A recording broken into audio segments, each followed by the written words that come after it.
Ka?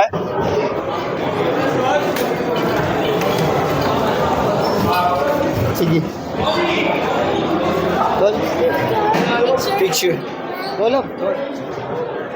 Go na. Go. Okay. Let's go.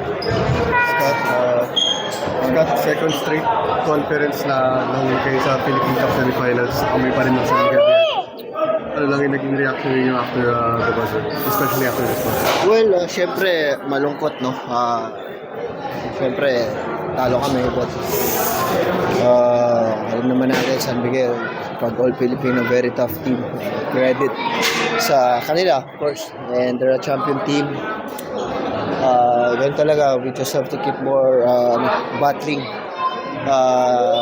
The next conference try lang ng try hanggang sa makakuha ng opportunity na mag-finals ulit.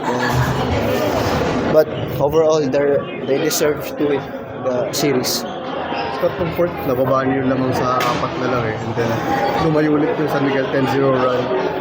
What was the biggest mistake of the Jane Kings on that run right there? Siguro yun, lumaban lang kami ng lumaban. Sabi nga, every time out, every huddle namin sa team. Sabi namin, we just have to keep fighting, no?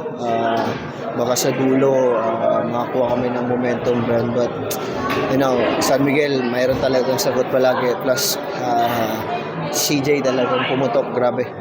So para they deserve. Yes. Scott, paano yan? May pahinga ka pa ba since malapit na yung second window naman? I think ito yung medyo mahaba konti kahit pa paano, hindi agad yung window, no? Medyo makapagpahinga at family time muna. Live sharing na lang. Thank you.